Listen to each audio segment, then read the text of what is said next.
Ito ang Mount Mariglan. Tahimik itong nakatayo sa Kabangan, Zambales. Ito ay may taas na 573 metro mula sa antas ng dagat. Isang bundok na hinubog ng hangin, inungkit ng panahon, at tahimik na saksi sa bawat paglipas ng araw.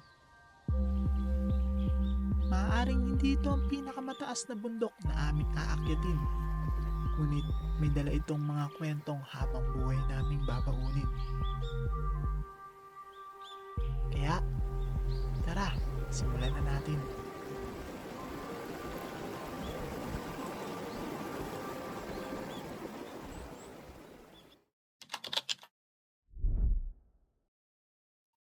Alas 9 ng gabi, ang call time ng pick-up namin sa Alabang Junction.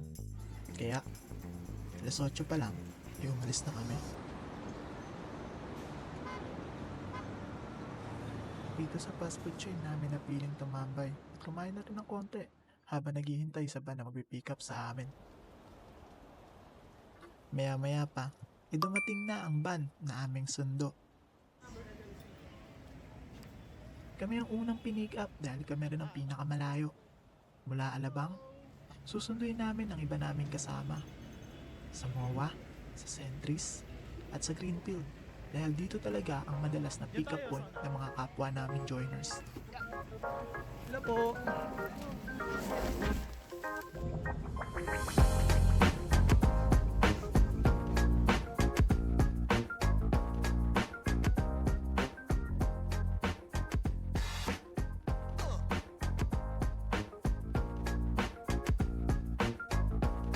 After naming makumpleto, dumiretso na kami papuntang Zambales. Pahinga na rin ako dahil maluwag naman ang van at komportable. Kaya, hindi namin namalayan na nasa Zambales na pala kami.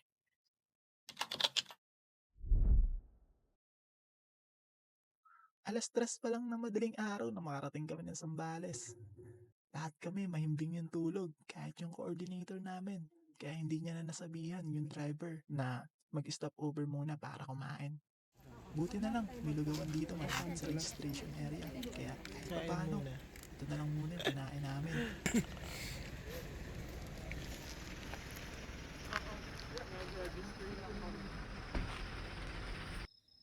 Pagtapos namin kumain, dumiretso na kami sa compound ng tour guide namin. Dito, nag-ayos na rin kami ng mga kanya-kanya naming sarili. Dinoble check yung mga gamit namin. Dito na kasi hindi naman siya. 351. Time check, 351. Pakita kasi video.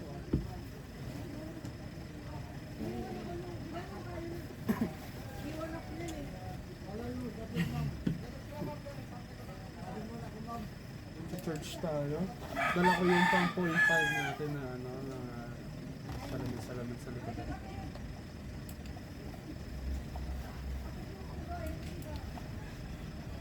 This is yours.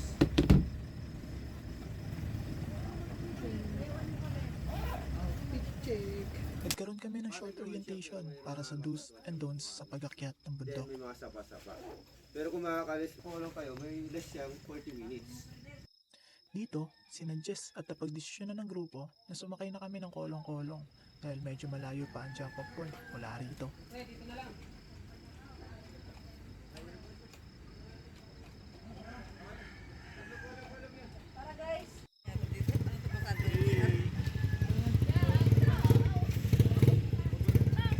Kolong-kolong kami guys.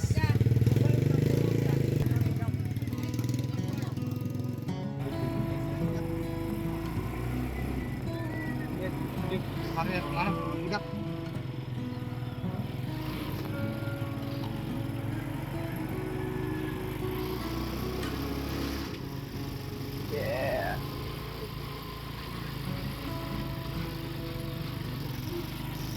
Let's go. Big, where are you?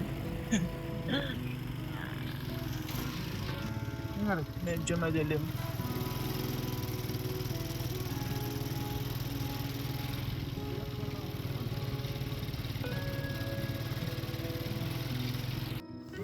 konting lakad. Yan yung mga kasama namin. Dilim pa. Carlo. Son. Sobrang dilim.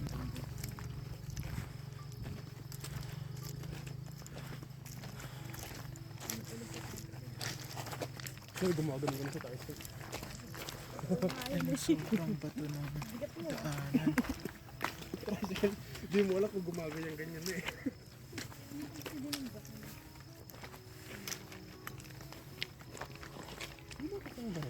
Mm. Nasa ilo ko. Ako dyan dito. Babagsak si Mr. Bean.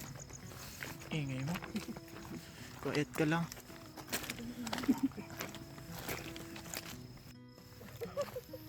So, as per our tour guide, hindi kami makakapag-traverse. Kasi, merong grass fire dun. Ayan o. So, dyan yung daan pabalik. So, magba-back trail kami.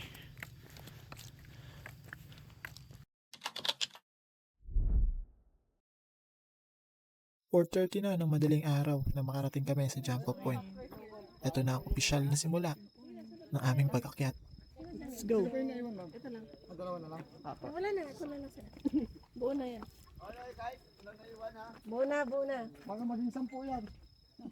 Ang 10 kaya ako. Hindi mo ko sinasali sa pala. Umpisa pa lang ng pag-akyat namin medyo matirik na ang daan. Mabato, madulas, at madilim. Kaya kailangan ng pag-iingat. Sabi ng tour guide namin, mula rito hanggang Peak 3 medyo assault ang daanan. Kaya kailangan i-ready ang ating katawan.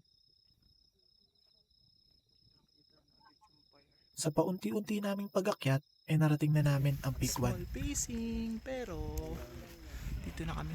May grass fire. Saka madilim pa. Time check is 5:10. Nakarating kami ng Peak 1. Start kami ng 4:30 and almost 30 to 40 minutes. Peak 1 na. Ayan, Peak 1.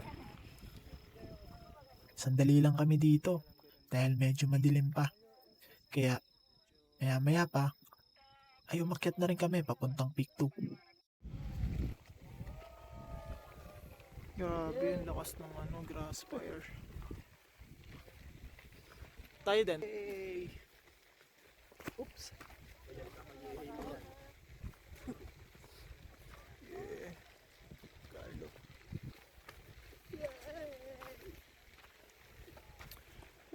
Medyo mabuhangin, madulas siya.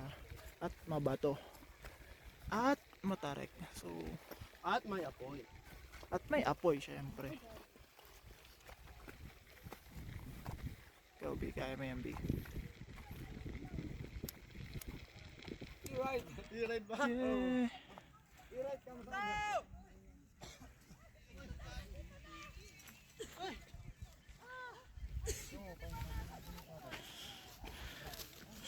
OTW na kami pa Peak 2 and medyo lumiliwanag na. Di pa masyadong kita sa video pero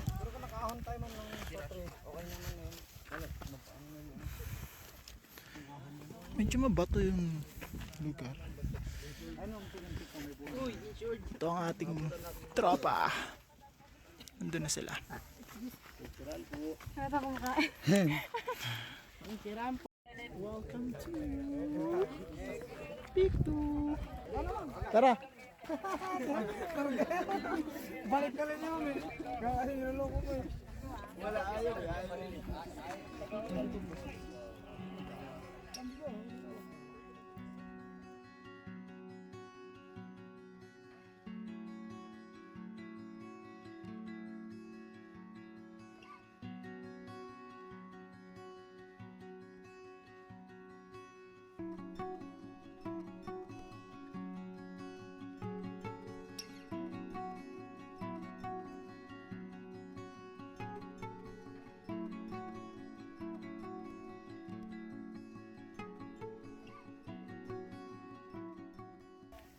Medyo may araw na.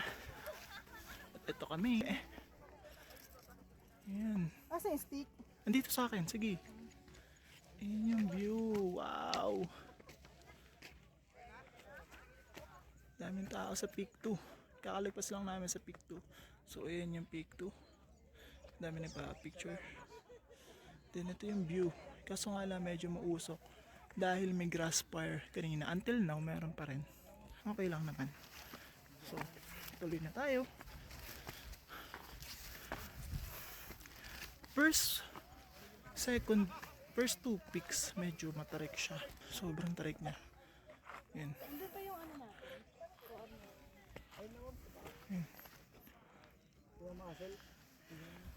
So, paunti-unti lang kami. Small step at a time. Lalo na dahan-dahan lang. Chill hike lang pero nakalagpas na kami ng peak 2. So, Mount Mariglam is meron siyang 5 peaks daw or 4 peaks. So far nakakadalawa kami. 3 na lang. Medyo madaming tao ngayon kasi weekend. And since weekend, walang pasok ang mga tao. Dami. My goodness. Dami niya, no? So ako, chill lang. Ako na nagpapahuli. Para wala ang kasama. At saka hindi pressure. Kasi kapag nauuna ka, pressure. Pero kaganaan naman pag nauuna ka is nakakapagpahinga ka. So ito yung picture sila.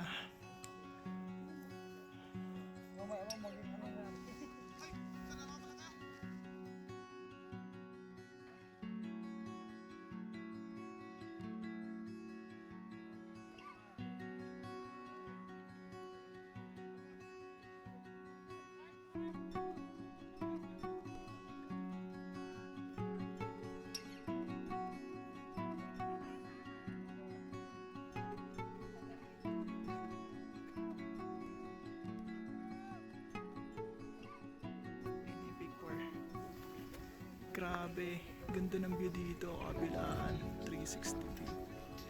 Hey. Tapos ito din, oh. Hey.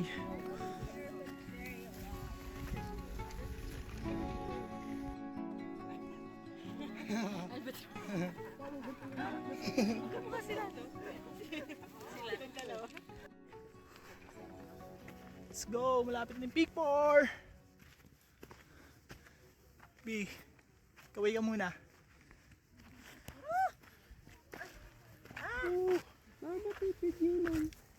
Ako muna, Cardo. Kaway ka muna dyan para sama ka sa video. Yay! Nabudol namin, oh. Ha! Tulog dapat ako ngayon eh. Wow! May araw na. Dito na kami sa Peak 4 nagpahinga at kumain ng aming mga baon. Sobrang ganda ng view dito, sulit na sulit. Makakalimutan mo yung pagod mo sa pag-akyat. Umakyat ng bundok para kumain ng burger.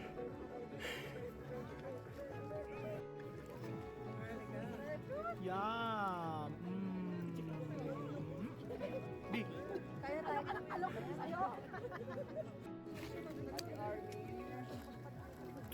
Burger with Ayaw nyo? Ano? medyo mainit na. Oh, ayun na yung peak, makikita yung peak.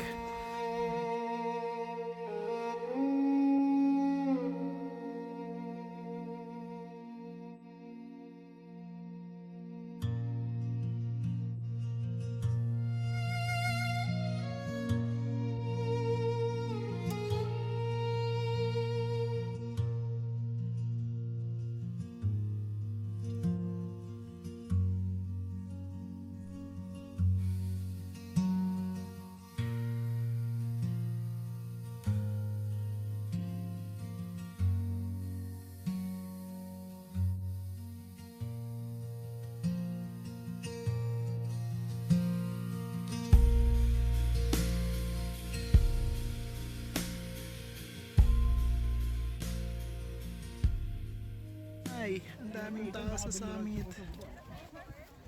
Pero sulit naman yung view. Cool.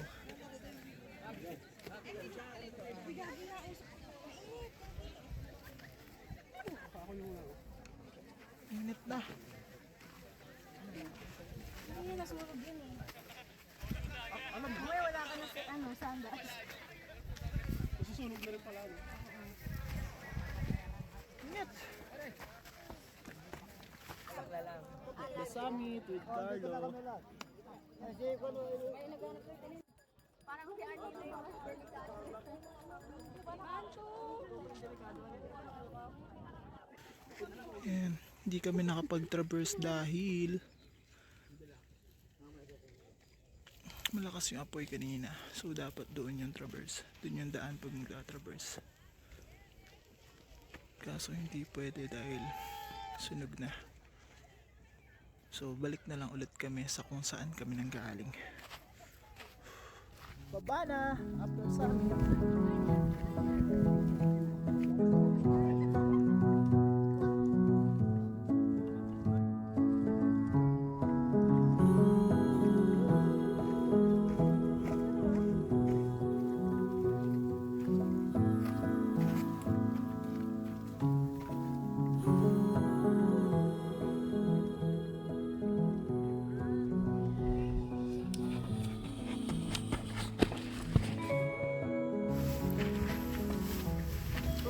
Ilan tayo souvenir? May bagtag naman eh. Ano lang meron dyan sa raro? Budget lang ata. Yung sa coordinator. Bagtag.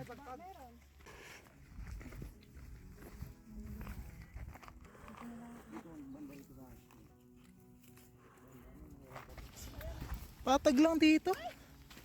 Patag pero naka-slant. Stigma ba to?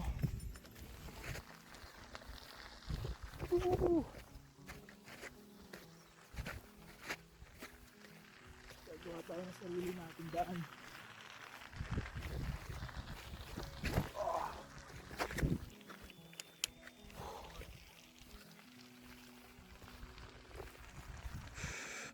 Taas oh. Yan yung binaba namin. Sa ito pa. Konti na lang. Ayun yung peak 1. Yun yung peak 1. Di na lang. Ang init lang. Init yung kalaban natin dito. Pero sulit naman kasi ito naman yung view na makikita mo eh. Medyo may sunog lang dahil nagkaroon ng grass fire. But sulit pa din yung view. Ganda. Stig. Sa after nito ilog na, ilog. Layo na lang. Kukumplete na natin. Yeah. Diretso tayo ng ilog kung saan yun yung reward.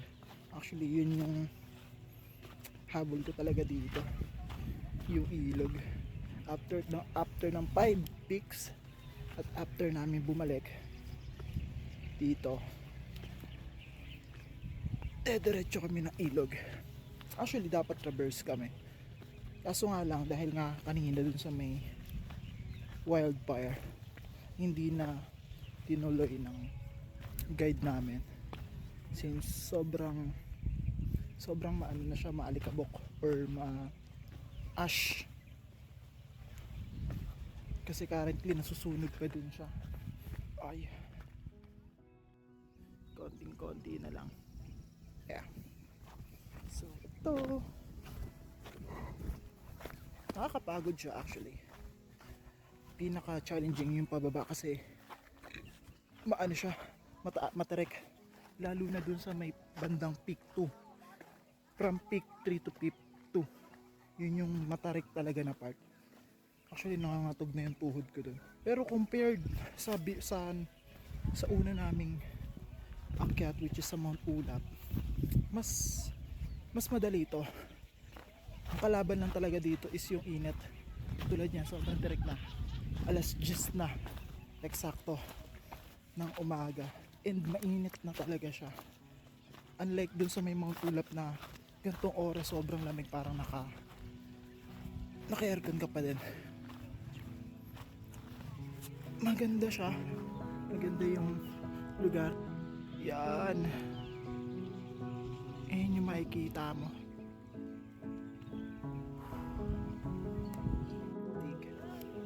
Medyo maitim lang siya kasi nga nagkaroon ng wildfire dito. Sabi ng guide namin, pinakamaganda daw dito pagdating ng August kasi green na green daw dito. But today is February 7, so medyo tag-init na. Finish line. Ito na. Finish line. We made it, B. We made it. At least, start tayo na. Anong oras ba tayo nag-start? 5? 4:30? Something like that. Then natapos kami ng 10. So, yun si Carlo. Carlo! Basta!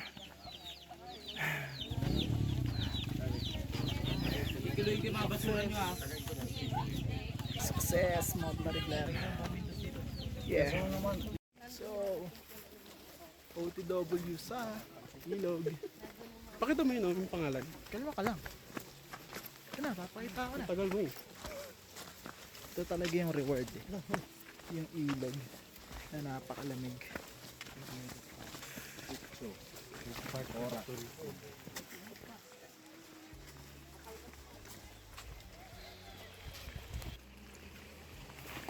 Ito yung ilog.